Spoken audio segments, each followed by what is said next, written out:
Operation కగారుతో ఉక్కిరిబిక్కిరవుతున్న Maoist పార్టీకి మరొక గట్టి దెబ్బ తగిలింది. ఇప్పటికే అగ్ర నాయకులను పోగొట్టుకుని కేడర్ లొంగుబాట్లతో సతమతమవుతున్న మావోయిస్టు పార్టీ బుధవారం పెద్ద దిక్కును కోల్పోయింది.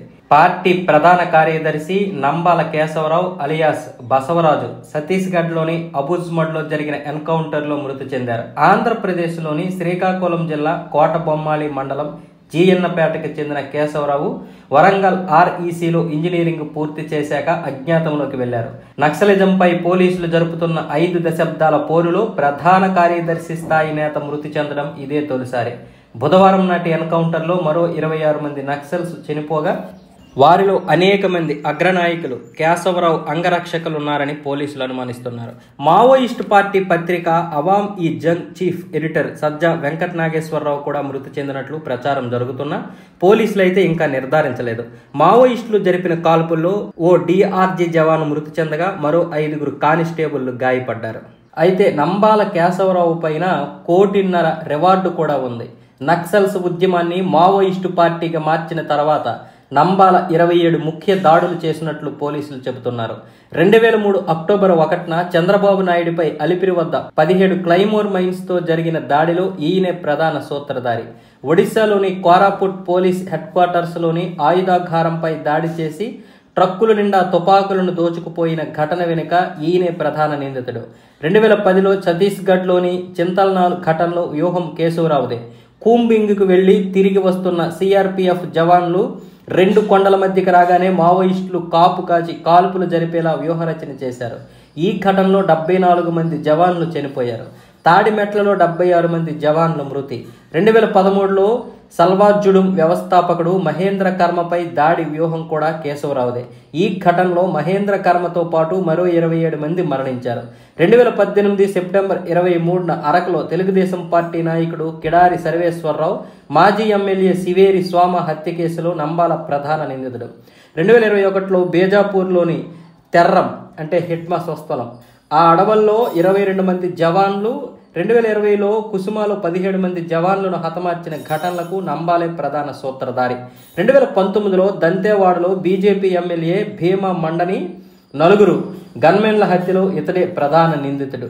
ఇలా మొత్తం 27 దాడుల్లో కీలక సూత్రధారిగా నంబాల కేశవరావు ఉన్నారు. నంబాల కేశవరావు స్వస్థలం ఆంధ్రప్రదేశ్లోని శ్రీకాకుళం జిల్లా కోటబొమ్మాళి మండలం జీయన్నపేట గ్రామం. వాసుదేవరావు భారతమ్మ దంపతులకు 1954లో కేశవరావు గారు జన్మించారు. వాసుదేవరావు ఉపాధ్యాయుడు కాగా భారతమ్మ గృహిణి. కేశవరావు పెద్దన్నయ్య ఢిల్లీశ్వరరావు, తమ్ముడు రాంప్రసాద్ విశాఖలో ఉంటున్నారు. అక్క ఉషా విజయవాడలో, చెల్లెలు జలజాక్షి శేఖరాపురంలో, మరో సోదరి సత్యవతి హైదరాబాద్లో నివసిస్తున్నారు. చిన్నప్పటి నుంచి కబడ్డీ ఆటగాడిగా పేరున్న కేశవరావు నౌపడ హైస్కూలులో 8 నుంచి 10వ తరగతి చదివారు.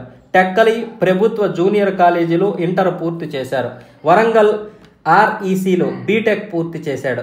అప్పటికే రాడికల్ స్టూడెంట్స్ యూనియన్లో క్రియాశీలకంగా ఉన్న కేశవరావు ఎంటెక్ చదువుతున్న సమయంలో అంటే 1975లో మెస్లో జరిగిన ఒక గొడవ కారణంగా ఒకరు మృతి చెందారు. దానికి తోడు జాతీయ ఎమర్జెన్సీ కారణంగా అజ్ఞాతంలోకి వెళ్లాల్సి వచ్చింది. ఆ తర్వాతే నక్సల్బరి ఉద్యమంలో చేరారు. జీయన్నపేటలో తన మిరప పొలం పనులు చూసుకుంటుండగా తన కోసం పోలీసులు రావడంతో కొండల్లోకి పారిపోయాడు కేశవరావు. పోలీసులు అతన్ని చింతపల్లి అడవుల్లో అరెస్టు చేసి విశాఖ కేంద్ర కారాగారానికి తరలించారు. బెయిల్పై బయటికి వచ్చాక పూర్తిగా అజ్ఞాతంలోకి వెళ్లిపోయాడు. అప్పటి నుంచి 45 ఏళ్లుగా ఇంటి ముఖం చూడకుండా పీపుల్స్ వార్, ఆ తర్వాత మావోయిస్టు పార్టీలో కీలక భూమిక పోషించాడు.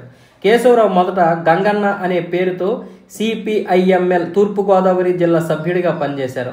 రాష్ట్ర కమిటీ సభ్యుడిగా బాధ్యతలు స్వీకరించాక బసవరాజుగా పేరుగాంచారు. క్రమంగా అగ్రనాయకుడిగా మారారు. ఈయన 1987లో బస్తర్ అడవుల్లో శ్రీలంకకు చెందిన ఎల్టీటీఈ మిలిటెంట్ల వద్ద ప్రత్యేక శిక్షణ పొందినట్లు సమాచారం. 1992లో సిపిఎం కేంద్ర కమిటీ సభ్యుడిగా పనిచేశారు. 2000-2004 మధ్య కాలంలో పీపుల్స్ వార్ కేంద్ర మిలిటరీ కమిషన్ కార్యదర్శిగా కొనసాగారు. 2004లో పీపుల్స్ వార్, సిపిఐ తదితర గ్రూపులు సిపిఐ పార్టీగా రూపాంతరం చెందాయి. అప్పటి నుంచి ముప్పాల లక్ష్మణరావు అలియాస్ గణపతి మావోయిస్టు పార్టీకి ప్రధాన కార్యదర్శిగా పనిచేశాడు. ఆయన హయాంలో కేశవరావు మిలిటరీ ఆపరేషన్లలో కీలక పాత్ర పోషిస్తూనే 2018 వరకు కేంద్ర మిలిటరీ కమిషన్ చీఫ్గా పనిచేశారు. వివిధ రాష్ట్రాల్లో సాయుధ పోరాటాన్ని ఉధృతం చేశారు. 16 రాష్ట్రాల్లో రెడ్ కారిడార్ను నడిపారు. బలగాలపై మెరుపు దాడులు చేసేవారు. మిలిటరీ ఆపరేషన్లలో నంబాల చెప్పిందే వేదంగా పార్టీలో కొనసాగుతుందని సమాచారం. 2018 నవంబర్ 10న గణపతి అనారోగ్య కారణాలతో రాజీనామా చేయగా కేశవరావు ప్రధాన కార్యదర్శి బాధ్యతలను స్వీకరించారు. PLGA దళాలకు సైతం నంబాల ప్రత్యేక శిక్షణ ఇచ్చినట్లు హిడ్మా వంటి వాళ్ళు ఇతడి శిష్యులేనని ఛత్తీస్గఢ్ పోలీసులు అయితే తెలిపారు. అయితే CPI పార్టీ ప్రధాన కార్యదర్శి నంబాల కేశవరావు ఎన్కౌంటర్ బూటకమని రాజకీయ ఖైదీల విడుదల కమిటీ నేత బల్లా రవీంద్రనాథ్ అయితే ఆరోపించారు. తీవ్ర అనారోగ్యంతో ఒడిశాలోని ఒక ఆసుపత్రిలో చికిత్స పొందుతున్న నంబాలను పోలీసులు అదుపులోకి తీసుకొని ఆ తర్వాత ఎన్కౌంటర్ చేశారని ఒక ప్రకటనలోనైతే ఆయన పేర్కొన్నారు. ఈ ఎన్కౌంటర్పై స్వతంత్ర న్యాయ విచారణ జరిపించాలని డిమాండ్ అయితే చేశారు. మావోయిస్టులు జరిపిన కాల్పుల్లో ఓ DRG జవాన్ మృతి చెందగా మరో 5 కానిస్టేబుల్ అయితే గాయపడ్డారు. ఛత్తీస్గఢ్ పోలీసుల కథనం ప్రకారం 3 అంచెల భద్రత ఉండే మావోయిస్టు ప్రధాన కార్యదర్శి నంబాల కేశవరావుతో పాటు పార్టీ అగ్రనాయకులు, కేంద్ర కమిటీ సభ్యులు, DVCM నేతలు అబూజ్మడ్ అడవుల్లో సమావేశమైనట్లు ఈ నెల 19న ఇంటెలిజెన్స్ వర్గాలు ఛత్తీస్గఢ్ పోలీసులకు ఉప్పందించాయి. దాంతో అదే రోజు తెల్లవారుజామున నారాయణపూర్, బేజాపూర్, దంతెవాడ, కొండగావ్ జిల్లాలకు చెందిన DRG బలగాలు స్థానిక పోలీసులు కూంబింగ్ చేపట్టారు. 72 గంటల పాటు ఆపరేషన్ కొనసాగింది. ఈ క్రమంలో బుధవారం ఉదయం బలగాలపై మావోయిస్టులు కాల్పులు జరిపారు. మా వాళ్ళు ఎదురు కాల్పులు జరిపారు అని పోలీసులు చెప్పడం జరిగింది. 3 గంటల పాటు ఇరువైపులా కాల్పులు కొనసాగాయి. మావోయిస్టుల వైపు కాల్పులు నిలిచిపోయిన తర్వాత బలగాలు గాలింపును కొనసాగించాయి. 27 మంది మావోయిస్టులు మృతదేహాలు, AK-47, SLR, ఇన్సాస్, కార్బైన్ తుపాకులు, మందుగుండు సామాగ్రిని స్వాధీనం చేసుకున్నామని నారాయణపూర్లో పోలీసులు అయితే మీడియాకు తెలిపారు. మృతుల్లో మావోయిస్ట్ పార్టీ ప్రధాన కార్యదర్శి Nambala Keshava Rao alias Basavaraju alias BR Dada alias గంగన్నను గుర్తించామని, ఈయనకు మరో 10 పేర్లు ఉన్నట్లు కూడా తెలిపారు. మిగతా వారిలో కేశవరావు అంగరక్షకులు, Dandakaranya special zonal committee, PLGA నేతలు, సభ్యులు ఉన్నట్లు అనుమానమైతే వ్యక్తం చేశారు పోలీసులు. మృతులను ఇంకా గుర్తించాల్సి ఉందన్నారు. కేశవరావుపై ఛత్తీస్గఢ్ పోలీసులు 1.5 కోటి రివార్డు ప్రకటించారు. ఆంధ్రప్రదేశ్, తెలంగాణ, మహారాష్ట్రలో కూడా రివార్డులు ఉన్నట్లు వెల్లడించారు. అయితే మృతి చెందిన మిగతా మావోయిస్టుల వివరాలు గురువారానికి తెలిసే అవకాశాలు అయితే ఉన్నాయి. అంటే ఈరోజు కేంద్ర ప్రభుత్వం భారతదేశంలో 2026 నాటికి జీరో నక్సలిజం అనే ఒక కార్యక్రమాన్ని తీసుకొచ్చింది. ఇందులో భాగంగా ఇప్పుడు మావోయిస్టులను అయితే ఏరి పారేస్తున్నారు కేంద్ర బలగాలు. నిజానికి ఈ దేశంలో ఎవరి స్వార్థంతో వాళ్ళు బ్రతుకుతున్నారు. మంచి ఇంకొకటికి అవసరం లేదు. ఇలాంటి సమయంలో మావోయిస్టులు నక్సలిజం పేరుతో ఇప్పుడు ప్రజల కోసం చేయాల్సింది ఏమీ లేదు. ప్రజలందరూ కూడా స్వార్థపరులు అయిపోయినటువంటి ఈ కాలంలో వాళ్ళు ఇంతగా తాపత్రయపడాల్సిన అవసరం కూడా లేదు. జనజీవన స్రవంతిలో కలిసిపోయి సామాన్య ప్రజల్లాగా ఎవరి జీవితాలు వాళ్ళు బ్రతికితే చాలు. ఒకప్పుడు ఉన్నటువంటి మావోయిస్టుల పరిస్థితి ఇప్పుడు లేదు.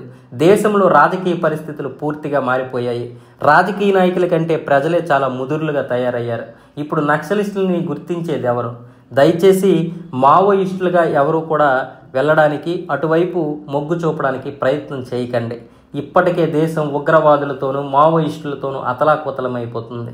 నిజానికి రాజకీయంలో అవినీతిని, దేశంలో ఉన్నటువంటి మిగతా పరిపాలన అధికారంలో ఉన్నటువంటి అవినీతిని సమూలంగా మార్చడానికి వెళ్ళినటువంటి మావోయిస్టులు ఎంతవరకు సఫలీకృతమయ్యారనేది ఆలోచించుకోవాలి. ఈరోజు భారతదేశం అవినీతిలో ఇంకా కూరికిపోయిందంటే మరి ఎక్కడ వీళ్ళు ఆ అవినీతిని అయితే అంతమొందించారు? అవినీతిని అంతమొందించలేదు, ప్రజల జీవితాలు మెరుగుపడలేదు ఒక నక్సలిజం వల్ల. కాబట్టి ఇలాంటి వాటికి ఆకర్షితులు అవ్వకుండా ఉంటే చాలు.